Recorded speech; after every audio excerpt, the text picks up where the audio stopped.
যে ব্যক্তি তার মুখ থেকে কৃষ্ণ বলে তাহলে তো দুনিয়ার দেবদেবীরা ছাতা নিয়ে দাঁড়িয়ে পড়ে যে সে কৃষ্ণ নাম নিয়েছে, তার সুরক্ষার দায়িত্ব আমাদের।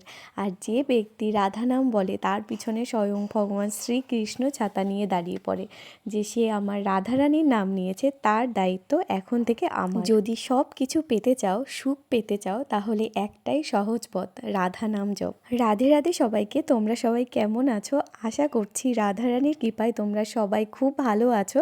আর আমি কিন্তু আমার রাধা মনের কৃপায় খুব ভালো আছি। প্রতিদিনের মতো উঠে পড়লাম ব্রহ্ম মুহূর্তে 3:30-র সময়। তো আজকে ছিল অপরা একাদশী। অপরা একাদশীটা আমি কিভাবে কাটালাম সেটাই আজকের ভিডিওটাতে দেখা। আমরা যদি আমাদের শরীরকে ভালোবাসি তাহলে কিন্তু অবশ্যই প্রতিদিন 30 মিনিট করে আমাদের শরীরের পিছনে শরীর চর্চা করা উচিত। আর ব্যায়াম শুধু শরীরের জন্য নয়, মনের জন্য অনেক উপকারী।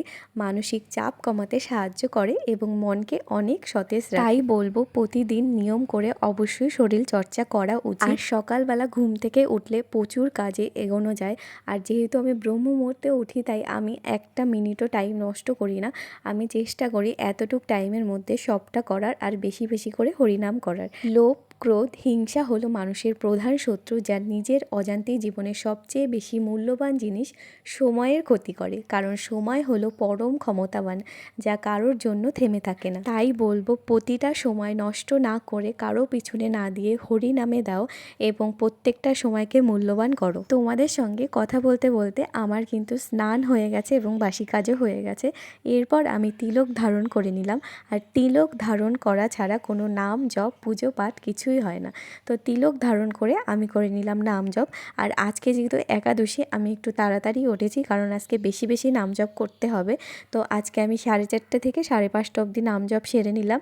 এরপর আমি ঠাকুরঘরটা সুন্দরভাবে ক্লিন করে নিলাম। আমার ঘরের আলো রাধামোহনকেও কিন্তু আমি তুলে দিয়েছি এবং রাধামোহনের জায়গাটা সুন্দরভাবে পরিষ্কার করে দিলাম।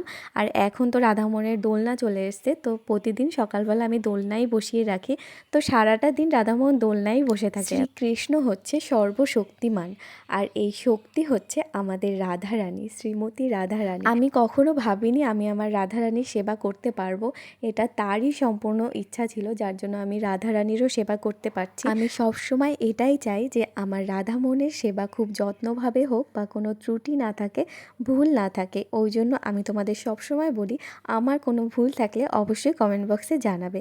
আর এটা হচ্ছে গোপীচন্দন, এটাই কিন্তু আমি বৃন্দাবন থেকে এনেছিলাম। তোমরা সবাই জানতে চেয়েছিলে আমি এই হলুদ তিলকটা কোথা থেকে এনেছি বা কী তিলক, তো তোমাদেরকে দেখিয়ে দিলাম। আর আমি এখন